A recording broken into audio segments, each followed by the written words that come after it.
Hey everyone, I'm Stephanie, and I believe that the right book at the right time can change lives, and that all readers should read children's literature, especially adults. So that's what we do here on the KidLit Love podcast. We celebrate all things children's literature: picture books, early readers, middle grade, and young adult novels for readers of all ages. In each episode, we'll talk with children's literature authors and discuss their books, their hopes, their dreams for readers, their writing process, and much, much more. Whether you're an adult reading to their inner child or connecting the young readers in your life with fantastic books, you've come to the right place.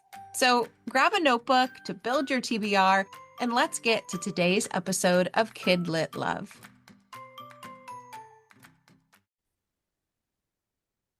Hey everyone, welcome back to another episode of the KidLit Love podcast. I'm Stephanie Affinito, your KidLit loving host, inviting you back to another bookish conversation with a children's literature author.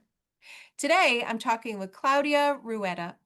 Claudia is an author and New York Times bestselling illustrator of over 30 books, including titles like Bunny Overboard, Hungry Bunny, Here Comes Valentine Cat, and Nacho and Lolita. She's here today to talk about her newest release, a book she has both written and illustrated titled Meet the Smushkins. This adorable book explores what it means to make a house a home, and I wish I could jump into the pages myself. I can't wait to talk with her all about this delightful book, so let's get right to the episode. Claudia, welcome to KidLit Love. I'm so glad you're here today. Hi, Stephanie. Thanks so much for having me and for such a beautiful introduction.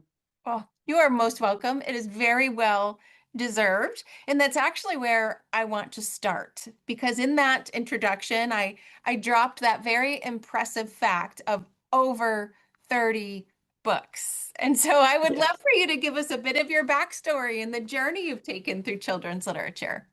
All right. It's been a long and winding road. It's not been a straight line, but that's the fun of it, right? I grew up in Colombia in South America. I didn't have much access to picture books when I was little, but I had lots of access to play, to free play. We Mhm. were mostly without the supervision of adults. Yeah. Our families were big, and I had my older sister and my cousins, so we played all the time. Yeah. And I think that's very related to how imaginative and creative I am, for sure. And we're gonna talk about this when we talk about the Smushkins. I had very little access to books, but there were these big books, like they were called encyclopedias, in our homes in Bogota. And it was the world inside a book. It was our internet, and I would love to browse them. Like images, I really love images, but also information. That's also, it comes with me. I mean, I love images that say things, Mhm. and that's what I fell in love with picture books then. And I also love drawing, but it was just for my own. Nobody was expecting. We have a large community, but nobody was expecting, not in my family or in school, for me to become an artist. Not at all. So when I decided that I had to make my career decision, I was 17.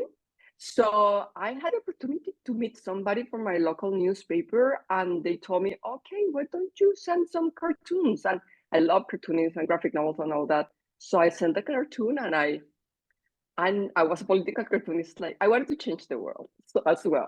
So I was a political cartoonist like for 5 years, but I also registered for law school. I was crazy. So I was Wow. a so I became a lawyer. I took art classes and I did political cartooning. That is so And interesting. It blends it all together, at least in the oh moment. my, Wow. yeah, I do so many things. I have a friend of mine calls me busy because I'm always doing things. Yes. So then my first book, which is funny to say, was a visual history of Roman law. It was published by the university, so it was like a graphic novel about Roman law. Then I got married. My husband was a photographer. I was working on design, and I, of course, I tried being a lawyer, but it was a disaster, a total disaster. Poor people who I worked with. I really wanted to draw. So we got married. We decided to go to California, where everything computer related was happening. And I learned a lot about computer graphics and animation that I loved. I love animation. I was a big fan of the Pink Panther when I was little and all those Oh, kind me of too. cartoons. Me Yes, too. it's so great. I love humor as well. Yeah. So that fine humor of the Big Panther and Mr. Magoo, that was also wonderful. So I love both of them.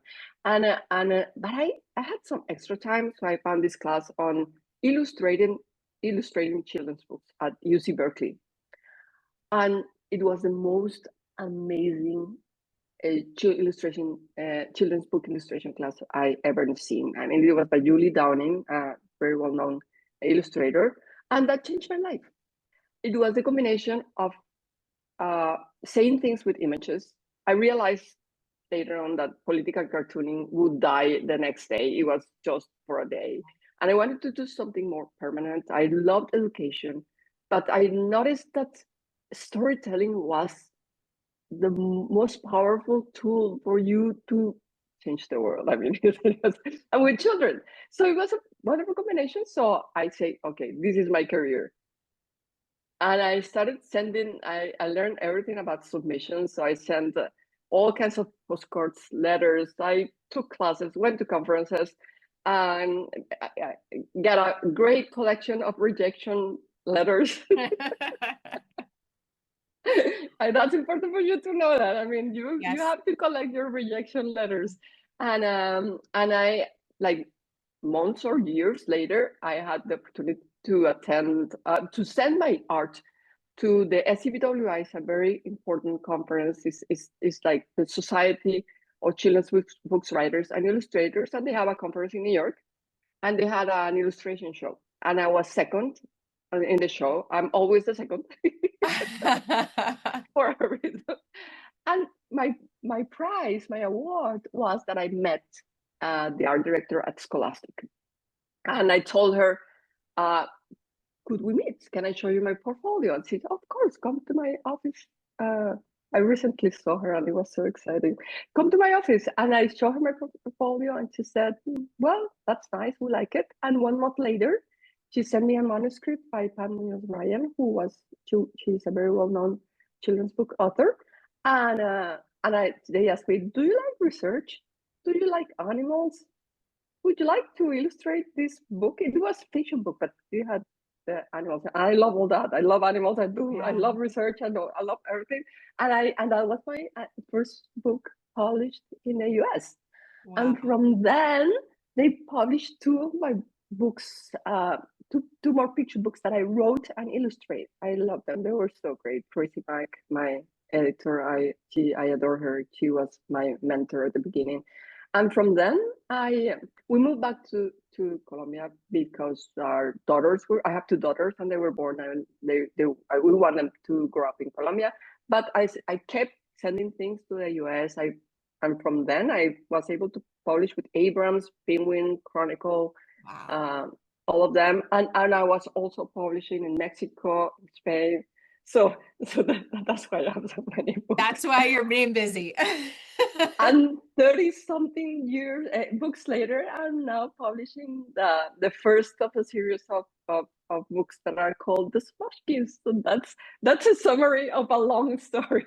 That was perfect. That was perfect. And I think the part that I love the most about that opening question of the podcast is there typically is one moment in an author or an illustrator's career where they realize I want to go all in. This is it. Or it could be, my career, I'm ready to change. Or it could be, okay, I've been thinking about writing and now I'm going all in. It's like that pivotal moment I love hearing about. And I love that it was just a course for you where you're like, nope, I'm done being a lawyer. This is where I need to go. Yeah, you realize after doing all the wrong things, right? Yes. Yes. And it's important to make mistakes. It is. And I also appreciate how you said you collect those rejection letters because that is part of the process of getting you to where you need to go as well. That is something every author and illustrator has agreed on the podcast as well. So I teach a class on picture books writing and I tell all the time to my students, you have to make mistakes. Mm-hmm. It's very important. Yeah. You can't get it ready for publication unless you get something down first. Exactly. Totally. Yeah. Totally. That's very important for us to know. Yeah. Oh, I love it. So meet the Smushkins, both the author and the illustrator of this delightful book. I have to tell you, the title, the name for these characters is just perfect because I do just want to like listeners can't Yeah. see me, but I just am like squeezing my hands like I want to squeeze their cheeks and squeeze their bodies and give them a hug. They are just so lovable. So Thank you. childlike and so lovable. It's inevitable. Every reader is going to want to smush them Oh, and squish them as well. oh yeah, Um, yeah. but it has that childlike joy and that comfort and just Mm. that feel good feeling, you know, that picture books can give us. And I want listeners to try to like soak in that feeling as I ask you to tell us a little bit about the Smushkins. And I'd love to know the inspiration behind it. Yeah. Normally you realize where the idea was born only years after, like you, and that's how Yeah. inspiration works. It's not that you sit down on your beautiful white paper, you look at the moon, and then you write. It's never like that. Yeah. And now I'm come to realize that it's everything about children's play. It's, and that's why they don't have adults around. It's Yeah. the joy of Yeah. being playful and having enjoying life, and that's very related to the time when I first put them on my iPad. I had an iPad at that time, and I was playing around, and it was during COVID. And during COVID, I was able to be very playful. I Yeah. remember we will, like with my daughters, and we will sing and dance while we were cleaning the house, Oh. and we will grow up vegetables, and we will cook, it was a tragedy for the world, but Mhm. also inside our house. And it's also related to why they are looking for a house, everything that was happening inside. So I was very aware about the sense of home and house and all things that we can do inside the house, but also how joyful, how happy I was. They were the happiest times of my life because I was a little bit like a child. Yeah. So, and without planning it, I had my first Procreate software where you can draw on the iPad, and they came out, like they show up on the screen, and I kept them for a long time. My daughters told me, "Oh, you have to make a story for them. You have to make a story." But it was only some years after when we were talking up with my agent, and we're planning what books to submit to US publishers. And I say, well, I have these characters, we can do something with that. I started with concept books, but they they they represent all the joy that we as adults can have Yeah. and that we can learn from children. And it's being in the moment, being a little bit silly. Yeah. We are so serious and so Yes. important. And being there, because children, we think that children live in this imaginary world and we live in the real serious world. And we don't. We live in our heads. Yeah. I should have done this. I have to do this. I shouldn't have said that. That's our world. Children live. Oh, look at the shadow. Look at the little thing Yeah. coming here. Look at this little ant. And they create things with their play. We can talk more about play because I love that subject and childhood. I love childhood development. So Yeah. that was where the first idea came, and then I created two ideas for our submission, and they were concept books. It was a book about colors, and the other one was an alphabet book with sounds. And when Candlewood Press decided to purchase the idea, they said, "Okay, why don't we do a picture book first to introduce the characters?" Yes. And at that point, we moved back to the US. I'm living now in New York City, and anyone who has moved to New York City know how difficult it is to find an apartment. And I was very frustrated. I was working at the New York Public Library main branch on 42nd Street, and I was almost crying because I had been like for 3 months looking for a house, and I got this email saying, "Okay, why don't you do with the offer?" and the offer was wonderful because they wanted to purchase 3 books, and they said, "Why don't we do a picture book?" And I said, "Okay, Smushkins, tell me how do you want your house to be?" Yes. And of course, children don't want the house to have objects. They want the house to be there. It's like this loud Sue Yes. quote that I don't remember. That is like we have walls and windows, but it's in the empty spaces where things happen.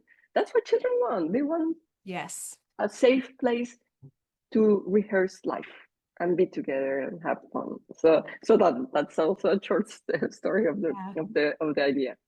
I love that phrase, a safe place to rehearse life, right? Because that's Oh what, yeah. a house that is a home is that safe place. And I love how you said, from a child's point of view, what they're looking for in making a house a home. Because in the book on one of the pages, it says, so what makes a good house for the Smushkins? And adults will go to, okay, 3 bedrooms, 2 baths, maybe some hardwood floors, and the The size, yeah, yes, yes, that's it's a where real, we go. a real state statement, and Yes. that's not what you want. Yes, Yes. yes, So instead here, the house is filled with beautiful light.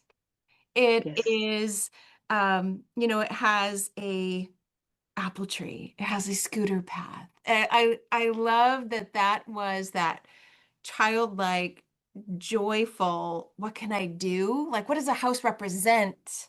And not just, the physical structure of a home, which is where, like you said, our adult logical in the real world kind of minds go. And this reminds us that that's not actually what a house is. It's not actually what a home is at all. It's who's in it and what you're doing together.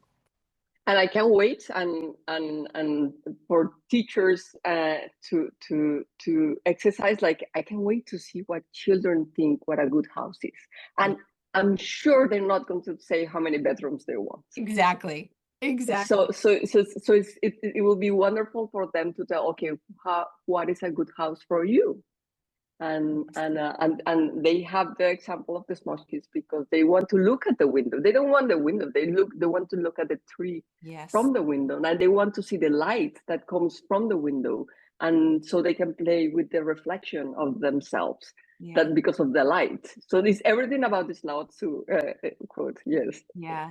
And that's the hallmark, at least of my hallmark of a really beautiful, wonderful book, is that it invites the reader to ponder the things that are inside the book. Like I can see it, as a former educator, I can see the bright colored markers or the construction paper shapes all over and recreating like what would I want mine to look like? Those conversations that come from a book like this with whoever is reading it with them, like that's the magic.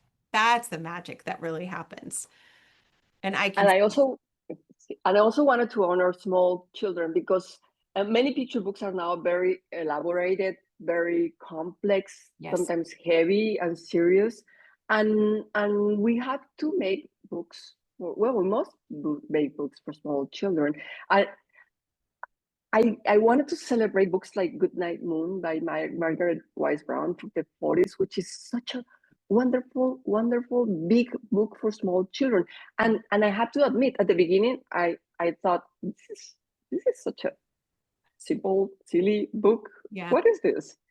But now, once you read to children, to small children, to go to bed and the way small children see the world, that's such a big, wonderful book, and it still sells Yeah. a lot. So I wanted to celebrate the simple things like picking up an apple, staying there, having time to see the world and leave. And I really like the fact that you say that is very comforting because that is very comforting, Yeah. not running after the next thing. Yes. Yeah. It's simple, childlike, playful joy on Totally, on the totally. page. And as I got to the page where they wish for a house for doodling and painting, walls for doodling and painting. I was the young child who happened to draw all over my walls when no one was looking as well. So some of these brought back some wonderful childhood memories as I was reading the pages. The pictures. You're both the author and the illustrator, and I've got to tell you, there were I loved all the pages, but I have a special place in my heart for the bathtub double page spread with all of the wonderful bubbles, and then the little smushkins and their little jammies as they're bouncing on the bed is just delight. So I would love for you to talk a little bit about that creation of them. I know you said it came from your own play and your own doodling, but how do you go about going from the story to the pictures, or is it the illustrations to the story, or is it all jumbled up? I, as a reader, am always so blown away by the process of both writing and illustrating, and you've done them both. So I want to know how your mind works to do. Yeah. It's a combination of what I really wanted my place in New York to be in some parts, like a big window and the light. That's very important for me, the light, and to be able to look outside. But then I realized, oh, okay, yes, this is good. So you're gonna look outside, and the light is coming in, and they're gonna be the reflection, and that's going to be very playful for them. That's the kind of thing that children notice, and we do not. How often do we look at the shadow of things in Yeah, the world? We don't. But I love ice cream, and also is related to my daughters. yeah, The bathtub scene, for example, it was the fun part of our day. They would love to be. We were lucky. We were living in San Francisco, and we were lucky to have a very old bathtub, and they would stay there. It was like they were swimming pool, and and we had so many playful things, and they would love it. They love it, and I really enjoyed that. I also was a child when they were growing up. That was my like the COVID was my second time. Like when they were children, I would play with them all the time because I loved it. I really miss when they grew up. Yes. So that's one thing, and like jumping on the bed is such a fun thing to do. I still my daughters are grown up, but my daughters still get into a new hotel or something, and they start to jump on the Yeah. bed. So jumping on the bed is such a representation of like a bed is not just for sleeping. Yes. It's very childhood. And here in New York, all kids, small kids, go along the city in these small scooters, and they are so dumb, and they have so much fun. So I say I have to have a scooter Yeah. there, and my joyful books, of course. So they go to a library because I think that books and libraries, I owe so much from them. I was when we were living in San Francisco, we didn't have much money. It was a very expensive city, and we were students. And I would take my daughter to story time at the Yeah. bookstore almost every day. It was such a wonderful librarian. She would sing and had this apron and all these little things related to the book on the apron. It Yes. was such an important part for me and my daughter, my first daughter, to be there. So I love libraries. So I had to do that celebration. What else do we have there? Yeah, of course, the apple tree. I used to, when I Yes. was small, and we would go with my older sister to my grandmother's ranch. She wouldn't allow us to go to apple trees. She had a huge nursery of apple trees, and she would allow us. So we would escape there. We will climb the wall, and we will climb the trees, and we'll grab all the apples. It was just for the fun of it. So it's also related. They cook because they have many books with food in them because Yeah. I'm a foodie. I love cooking, and I love cooking with my daughters. So every page has something related with my childhood, with Mhm. my children growing up, or with the present days and the things that I really wanted. And I ended up having an apartment with lots of lights. There's ice cream nearby, and there's a park. So You've got it was all a the components. fulfilling prophecy. So it's all that. It's all that. Yes. Yeah. It is all of that. It's all of that, but I also want to mention the color palette is just Mm. joy and delight. And you've done something which I, as a reader, I always love.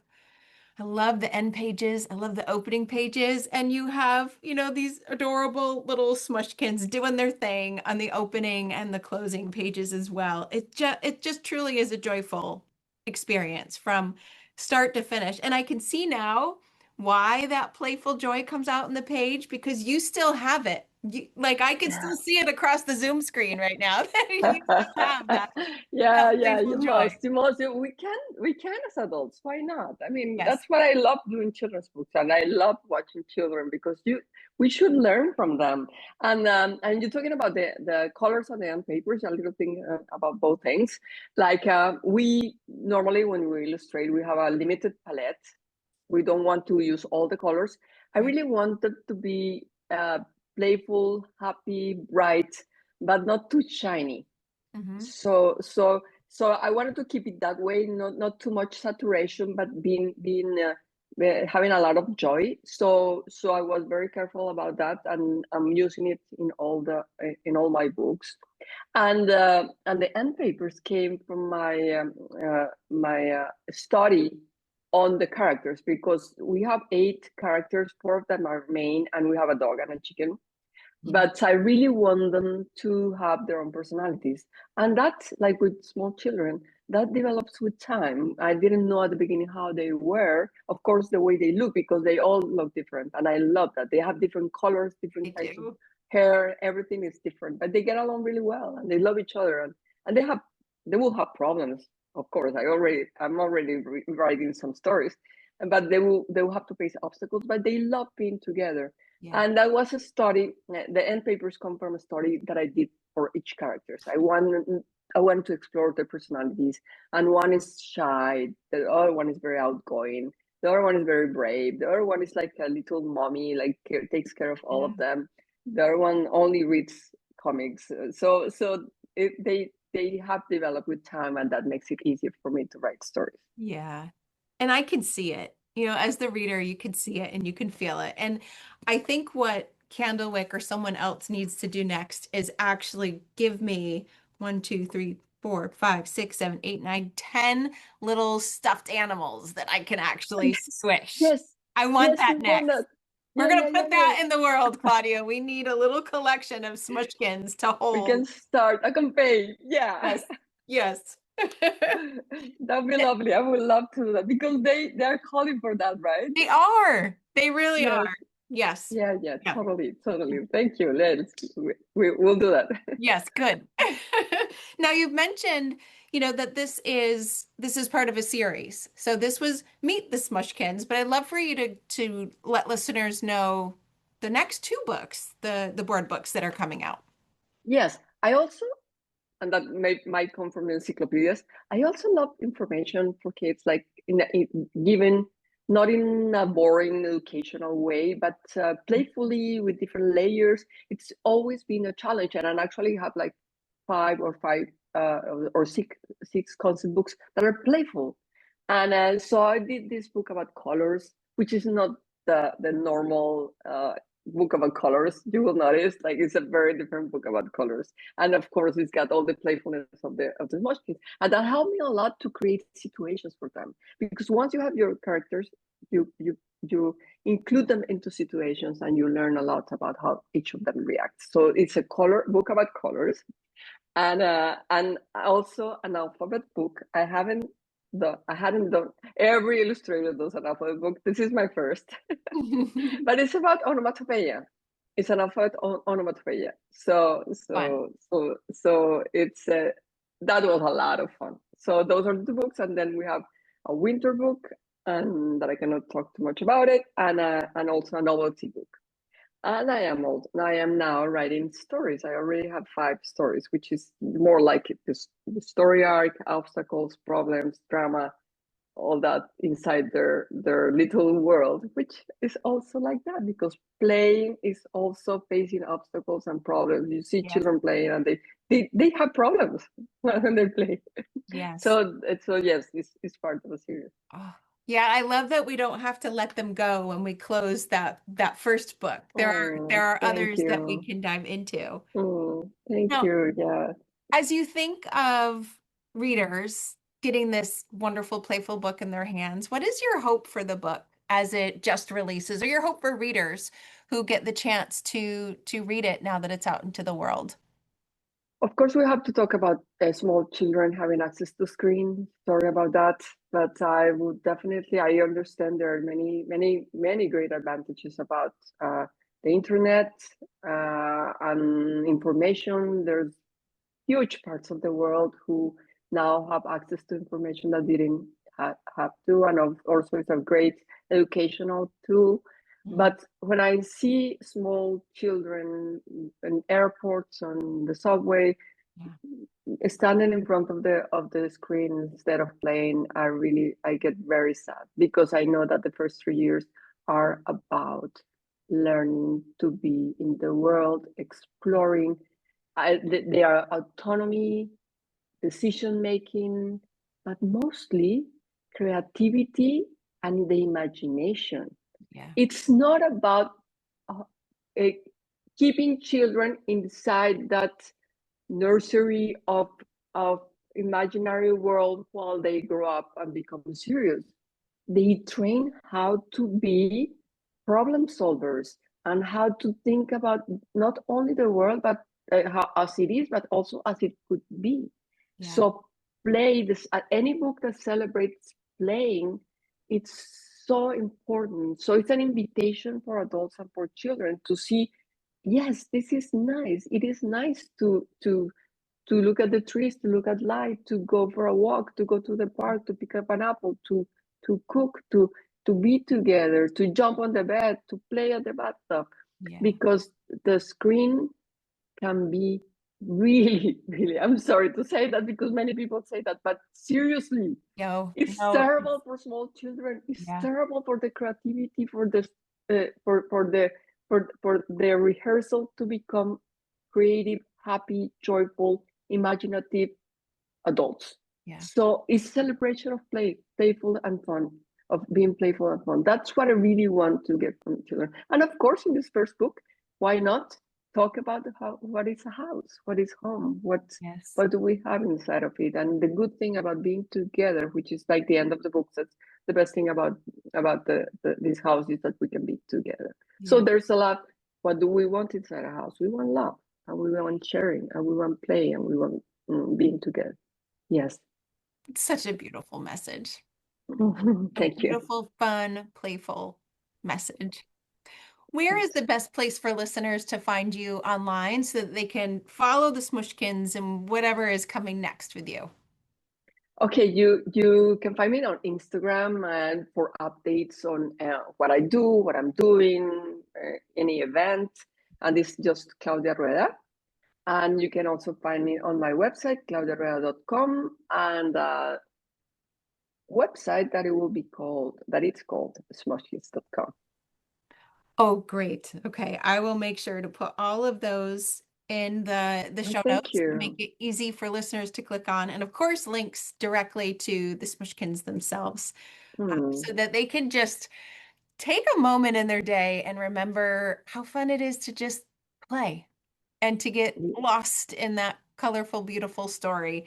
It's it's wonderful. Thank you so much for coming on to talk to me about it. Oh, Loved it. thank you so much for having me. It's been a pleasure. And Thank good you. luck with your podcast always. Thank you. And listeners, thank you for listening to another episode of KidLit Love, and I'll see you in the next one.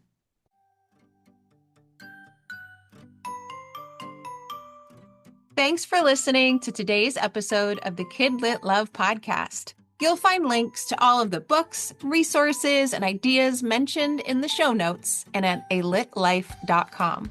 You'll also find KidLit Love on Substack.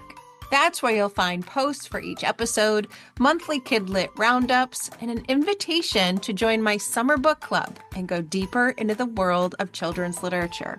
And if you loved this podcast and want more, you might like to listen to my other podcast called Get Literate.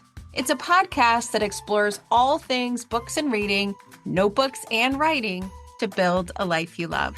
One more thing. If you love what you listened to today, please take a moment to rate and review the podcast, or take a screenshot of the episode and text it to a friend. This helps the podcast grow and builds our bookish community of KidLit Love. Thanks for listening.